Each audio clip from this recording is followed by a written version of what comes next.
wahai terlaknat, siapakah teman dudukmu? Iblis pun menjawab, pemakan riba. Siapakah teman kepercayaanmu? Iblis pun menjawab, seorang pezina. Siapakah teman tidurmu? Iblis menjawab, orang yang mabuk.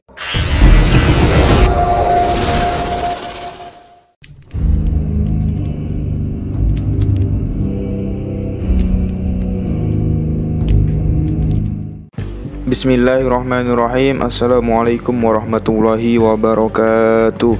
Alhamdulillahirabbil alamin. Assalatu wassalamu ala nabiyyina wa habibina sayyidul anbiya'i wal mursalin, sayyidina wa maulana Muhammadin ibni Abdillah ibni Abdul Muttalib wa ibni Hashim.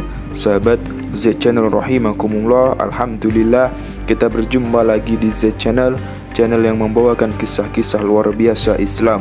Pada episode kali ini kita akan membahas sebuah kisah bagian 2 percakapan Nabi Muhammad SAW dengan seorang iblis. Di bagian kedua ini dimulai dengan Nabi Muhammad SAW yang menanyakan kepada iblis, wahai terlaknat, siapakah teman dudukmu? Iblis pun menjawab, pemakan riba. Siapakah teman kepercayaanmu? Iblis pun menjawab, seorang pezina. Siapakah teman tidurmu? Iblis menjawab, orang yang mabuk. Dan siapakah tamumu? Iblis pun menjawab, pencuri. Siapakah utusanmu? Iblis pun menjawab, tukang sihir. Dan apa kesukaanmu? Iblis pun menjawab, orang yang bersumpah cerai. Nabi pun bertanya lagi, siapakah kekasihmu? Iblis pun menjawab, orang yang meninggalkan sholat Jumat. Nabi pun bertanya kembali, wahai terlaknat, siapa yang memotong punggungmu? Iblis pun menjawab, ringkikan kuda untuk berperang di jalan Allah.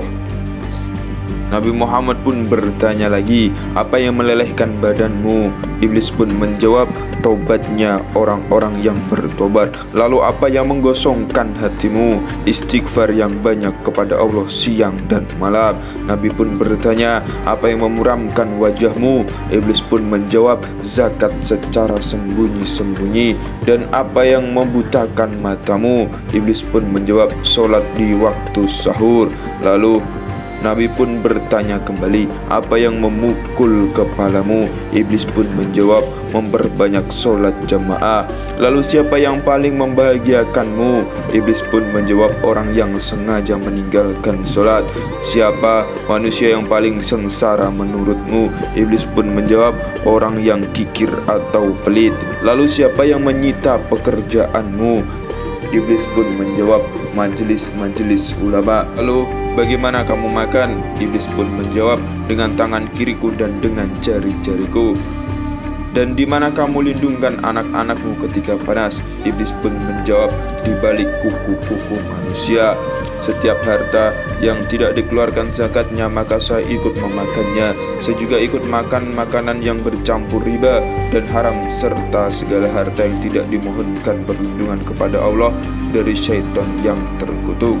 Setiap orang yang tidak memohon perlindungan kepada Allah dari syaitan ketika bersetubuh dengan istrinya, maka syaitan akan ikut bersetubuh, akhirnya melahirkan anak yang mendengar dan taat kepadaku.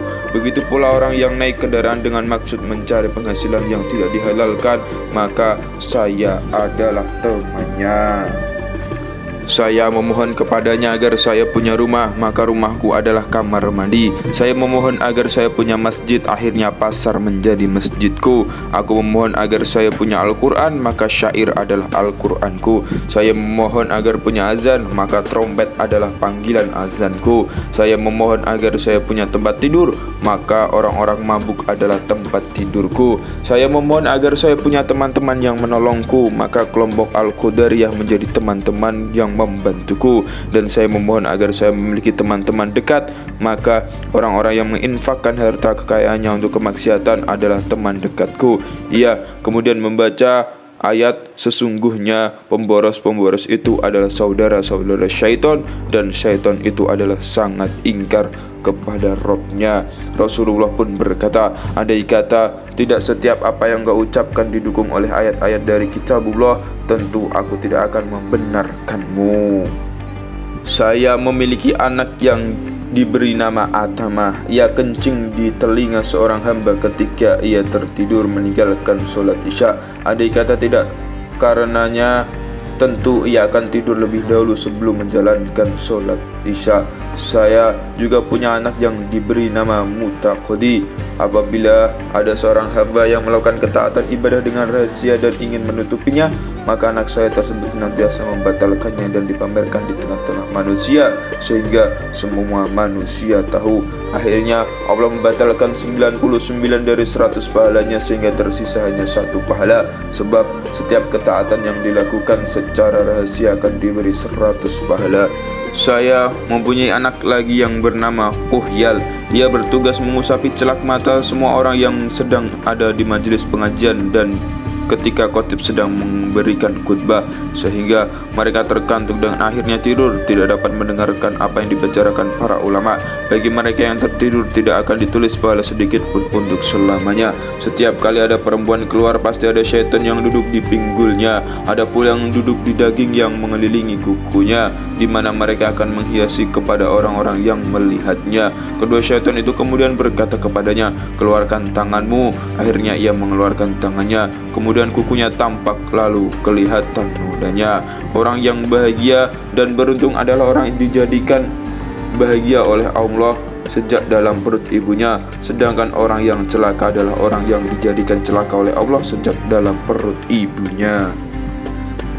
Kemudian Rasulullah SAW pun membacakan firman Quran surah Al-Hud yang artinya, "Jikalau Rabbmu menghendaki, tentu Dia menjadikan manusia umat yang satu, tetapi mereka senantiasa berselisih pendapat kecuali orang-orang yang diberi rahmat oleh Rabbmu, dan untuk itulah Allah menciptakan mereka. Kalimat Rabbmu telah ditetapkan, sesungguhnya aku akan memenuhi neraka jahanam dengan jin dan manusia yang durhaka semuanya." Dilanjutkan dengan tidak ada suatu keberatan pun atas Nabi tentang apa yang telah ditetapkan Allah baginya.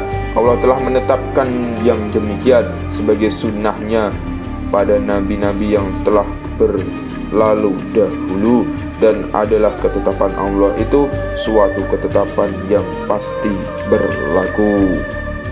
Segala puji hanya milik Allah Subhanahu wa Ta'ala, Tuhan semesta alam dan awal dan akhir, zahir dan batin. Semoga salawat dan salam sejahtera tetap selalu diberikan kepada seorang Nabi yang umami, dan kepada para keluarga dan sahabatnya serta para utusan dan para Nabi. Demikianlah kisah percakapan Nabi Muhammad SAW dengan seorang iblis. Semoga bermanfaat dan semoga kita bisa mengambil ibrah dan pelajaran serta keteladanan dari kisah tersebut. Akhirul kalam wal afu minkum. Assalamualaikum warahmatullahi wabarakatuh.